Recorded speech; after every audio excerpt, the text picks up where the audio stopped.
Hey, welcome to Advantech Tech. Today I've got my newest Windows 98 machine that I own. Now by new, I don't only mean newest acquired, but newest produced. This particular model, 2016. You can still buy them today. How is that possible? Stay tuned. Thanks for watching. If you like learning new things about old tech and sometimes newer tech, please consider subscribing. It helps a lot. Also, I do have a Patreon as I am not yet monetized and I don't have any ad revenue. The only thing that brings me to you currently is coffee. So you might be asking, how does one get a computer built today that's running Windows 98 on native hardware brand new? How does that happen? Well, this particular PC, even though it was built in 2016 based on some date stamps I found on the inside there, you can still buy them new right now. A little pricey, but you will be paying a premium for brand new hardware. The computer that I have here right now is an IPC 6606. This particular chassis is a backbone of the PICMG standard, which is a standard by the PCI Industrial Computer Manufacturers Group, PICMG. This particular computer has a 1000 megahertz Pentium III running on a complete system on a board. So basically on the inside of this thing, when you open it up, there's a giant backplane with a bunch of PCI slots and ISA slots, and some of those are combined. You put that card into the combined PCI and ISA slot, and it runs the whole thing natively. Windows 98, Windows 95, DOS 622, all the way up through Windows XP on this particular platform will run natively with original hardware. Once again, how is that possible? Why do they still make these things? Well, you ever hear about the old train system in some city out west that runs everything on floppy drive still? Well, they're not using Peepaw's old Packard Bell, they're using one of these. Now, you might have a $40 billion infrastructure and it is hanging by a thread because it's still using Windows 98 or an old version of DOS to run the switch controllers that just move the tracks from one side to the other. That's where this comes in. This brand new computer with industrial strength, industrial peripherals, everything made to last, is going to cost a little bit of a premium, but you can still get them brand new so that you can run your $40 billion infrastructure without having to spend $80 billion upgrading it. So there is a market for these things, and that's why they exist. I was able to get this one from my local scrap recycler, and it is a few years old, but like I said, when I started digging into this, I found out that they still make them today, and that kind of made me, aha, I can make a video. So that's why I came here to do this. On this particular one currently, it's got 128 mega RAM, like I said before, a Pentium III processor running at 1000 megahertz, 1 gigahertz, and it runs great. It's got integrated networking, 10100 I believe is all you really need, and it has serial, PS2, USB, all that stuff on one little card. I'll show you in a moment. But first, why would you want to get one of these as a collector? Now, they are a little loud. I do plan on putting quieter fans in here because it's not sitting inside a warehouse getting hot. It's just in my house staying temperate. So I will replace the fan with a much quieter fan, and overall, I'm very happy with how this thing works. It is snappy. It is, relatively quiet for what's in it. And all I had to put in it was my own hard drive because it came blank. There was nothing in there. And it just runs. I didn't have to do anything to it. I didn't even have to clean it. I think the thing was a spare that just sat in the box forever and never actually had to get used until whoever upgraded their system finally got rid of it. But going back to why you would want one of these as a collector of vintage tech, why would I want a new Pentium III system? Why wouldn't you? You don't have to deal with brittle plastic. You don't have to deal with anything breaking or fading, plastic-wise again. And it just works. Everything in this is relatively new. Now, there are some holdovers that, they don't make Pentium III chips anymore. Where are you going to get a brand new Pentium III chip to sell? Well, I had to do a little research in on that, and basically they, at some point in time, gathered together a whole bunch of new old stock and just have them in reserve.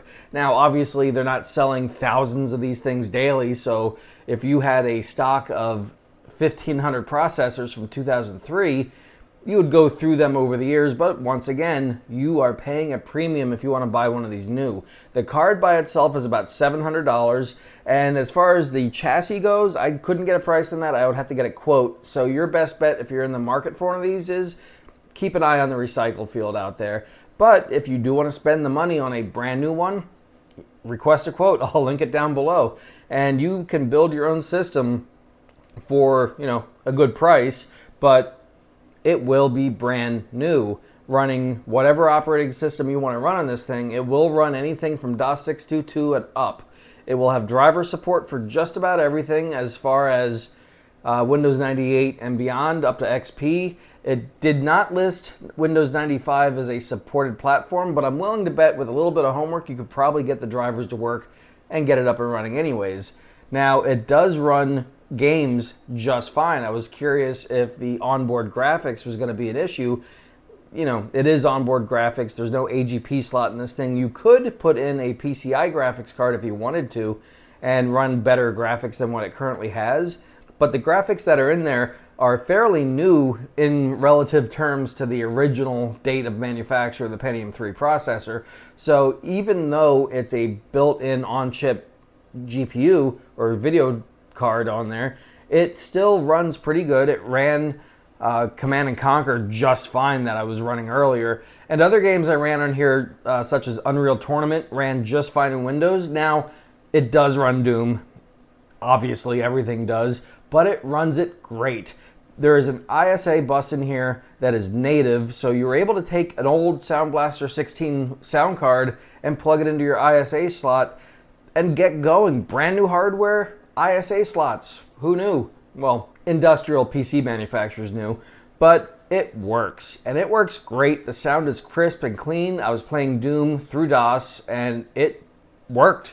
The only thing I had to do a little different was set up my mouse driver because I'm using a newer PS2 mouse in DOS, but programs like Cute Mouse just work in DOS, and it was working fine. The keyboard, mouse, speakers, everything works excellent. Now that I've given the sales pitch on why you should run out and go buy your own system right now, let's dig in and actually see what it looks like on the inside. All right, once you get this thing on its side, it's pretty easy to open up. There's a bunch of screws around here you want to take off, and you can get right inside. So let's take a peek. All right, looking on the inside here, it is pretty compact. Everything in here is using up the space that it needs to run. This is your entire PC card right here, your RAM, processor, everything is on here, your IDE controller, floppy controller, serial controller, everything is on this board. There is a board in the back, I'll go over that a little later, but that is your backplane that has your ISA and other PCI slots on there. And the card itself has no PCI slots of its own. So right now this has 128 meg of RAM. You could go up to 768 with three 256 megs DIMMs, and that would work just fine. Depending on your application, whatever you need for your games, you can always max it out, or you can just use what would work. On this, you really don't need to max it out much because the games from Windows 95 are older, but if you wanted to throw XP on here, why wouldn't you max it out anyways at that point? Also looking inside here, there are quite a bit of capacitors all around the CPU, and guess what? They're brand new. None of them are going to have capacitor plague because this particular one is from 2016, and everything else in here is also new. The power supply is new. It's an Advantech 380 watt power supply. Your CD-ROM is from 2007 on my particular model, but I assume that because they're not making IDE CD-ROMs anymore either, they have to source new old stock, and that was one of them. Floppy drive, same story there. Let's go ahead and open this up a little further, and I'll show you more of the inside. A couple screws here to take off this support bracket. Now, another thing that I think I've mentioned before, but this is an industrial PC, so it is going to be built to a very industrious standard. This thing is meant to be sitting in a high vibration area, high humidity, high heat, all that stuff. So it does have a much sturdier case than what you would typically get on your old AT or ATX case system there. But this right here has a little rubber nub just to keep this card in place from vibrating. You got to remember these are going to be inside warehouses, inside train stations, whatever they need to be in. They're going to be in pretty harsh environments, and it needs to be able to handle that. Let's give a quick front-on view here. You've got your power supply, CD-ROM, floppy drive. The hard drive I added, but that is where you would mount it. But that is pretty much it in there. Let's take the cards out and I'll show you a little more. All right, here's the entire board front to back. On the front hand side here, you've got an ISA slot. On the rear side, you've got a PCI slot. They work together. In doing that, you have direct access to the PCI bus and direct access to the ISA bus as well. This is your Pentium III processor. I did pop that off. It is original. There is no like FPGA or anything like that. It is an actual real deal Pentium III. You have, all the caps, your 3 RAM slots. This has 2 IDE cables here for your primary and secondary. You also have a floppy connector right here. You have a LPT port for the rear if you want to connect a printer to this thing, and a little serial port here, and jumpers galore. This particular model has a USB and PS2 port, along with your VGA out, your other PS2 port for the keyboard, your networking, and an additional serial port. Now, one thing, unfortunately, that I don't like about this, and you would think they would have done it a little different, is that the CMOS battery is soldered on. I'm going to have to replace that. This particular one is dead. Like I said, it is from 2016 based on some stamps I found inside here from quality control, and it is pristine. There's no dust, there's no anything on this thing, so I think it just sat as cold storage and it was ready to go in case the main one broke, and that's where this came from.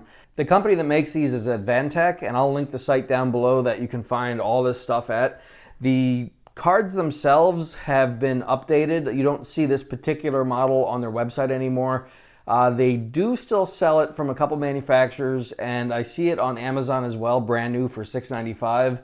And another website, I forget off the top of my head, I believe it's the same company. They just sell on Amazon, and they also sell from their own website. And everything in here is very compact, very clean, and I really like that. Now let me go ahead and show what I've added to this thing. So a quick look inside here. This is one of the sound cards I added. It is a Sound Blaster 16 ISA that I pulled out of my old Gateway 486 just because I needed a sound card to get this thing up and running. I did have some PCI sound cards, but none of them had working drivers for Windows 98 that I could find.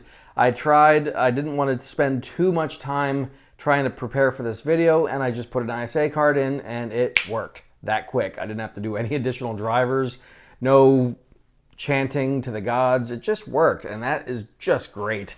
In my case, this is your backside. You've got the power supply with a switch right here, so you can cut it dead right there. You've got your printer port and your other COM port right here. You've got multiple PCI and ISA slots on the inside. And on the inside of here, you've got 4 ISA slots total. One of them will be used by this. So that means you've got 3 ISA slots if you wanted to add any other older GPUs, if you wanted to play old DOS games. This thing can handle it. You also have 3 PCI slots up here by themselves. Now, depending on where you install this, this is going to take up one of your PCI slots, even if you install on the lowest ISA slot. So there is going to be one covered, but you do have 2 other PCI slots. So if you wanted better networking, I don't know why you would need it. You have it right here. If you have a PCI sound card that does work in Windows 98, they do exist, that would work as well. And this thing is very capable and very, not to use a better word, industrious.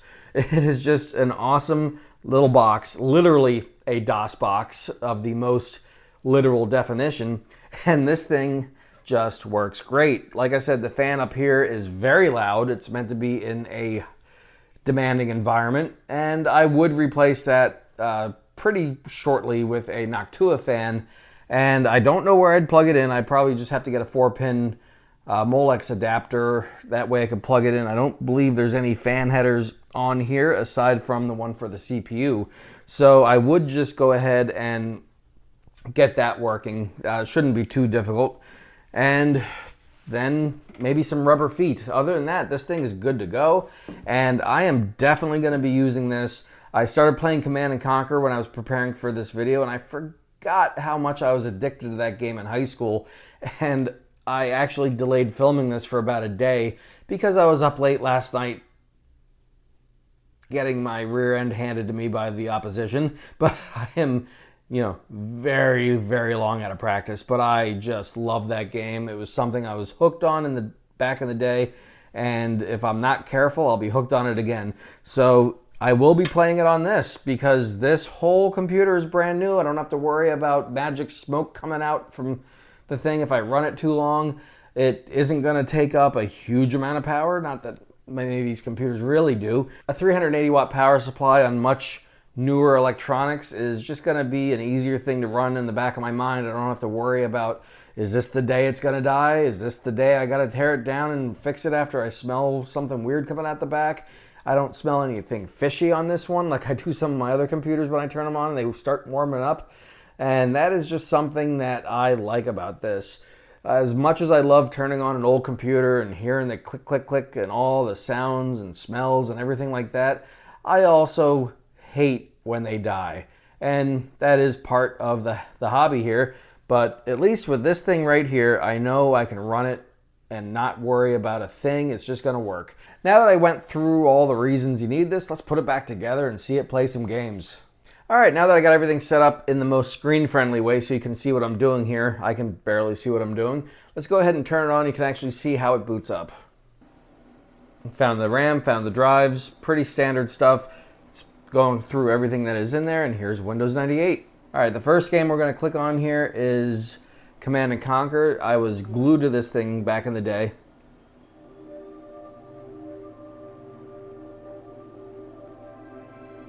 I'm not sure these little speakers are doing any justice to the sound that should be coming out of here. I just wanted something nice and simple. And you can see here, you can scroll pretty quick. There's no choppiness, nothing like that.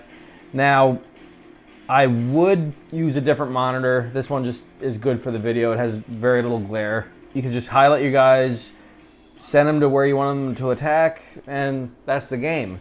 But this was made for Windows 95. That is older hardware, so this game is going to run good. If it didn't, this wouldn't be worth making a video about.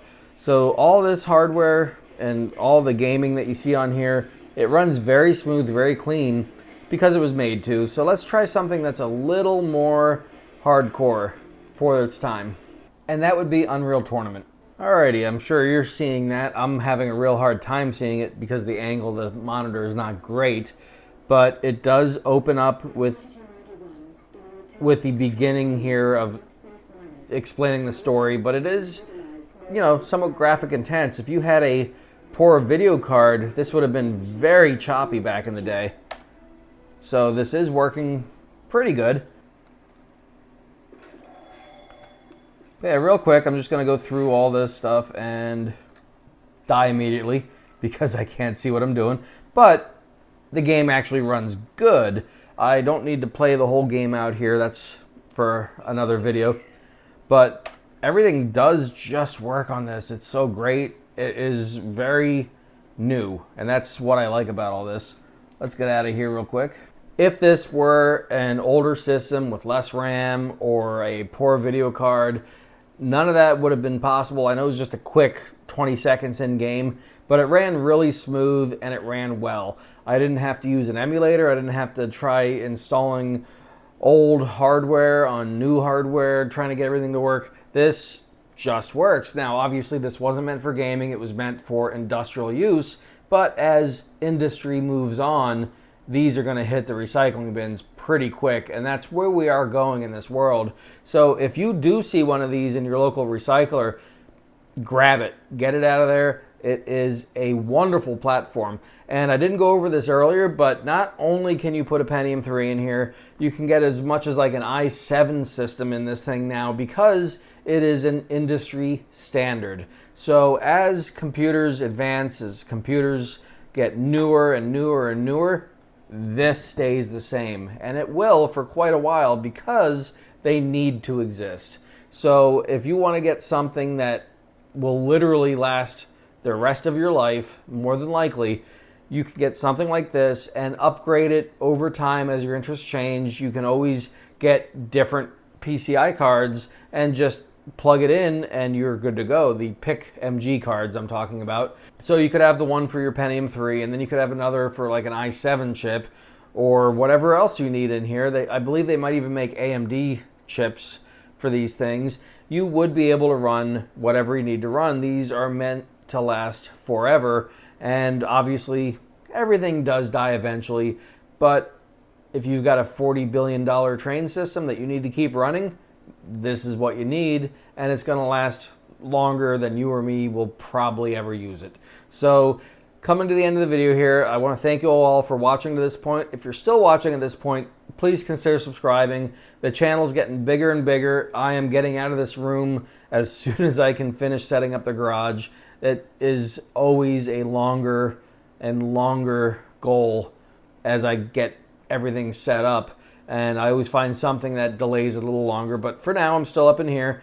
All I need is free time, and that is just plentiful when you're in your 40s with little kids. So I'm going to try to get in there as soon as possible and start filming down there, but this is where I'm at right now. I want to thank you all again for listening to me blab on about the stuff I love to talk about. And if you subscribe, it means a lot to me. Like I said, the channel's getting bigger. I am this close to monetization, and that would be great. Not that I'm really going to make a bunch of money off of doing this. It's a hurdle I want to pass, and I love doing these videos. I love bringing content to you guys, and the fact that you guys comment and tell me everything about what you liked about it. I love seeing comments on the videos. I love talking to all you guys as much as possible, and it really brings me joy when I see that something I've put up here on YouTube gains traction or helps people in something that they're doing. I love seeing comments months after I make a video saying, hey, this really helped. I had the same exact predicament. Thank you. I love seeing it. I love making a little difference in the world, and this is the way I'm doing it. So thank you all again for watching. Like, subscribe, tell your friends, tell your neighbor, whoever. Do all the normal YouTube stuff. Thank you again. Take care.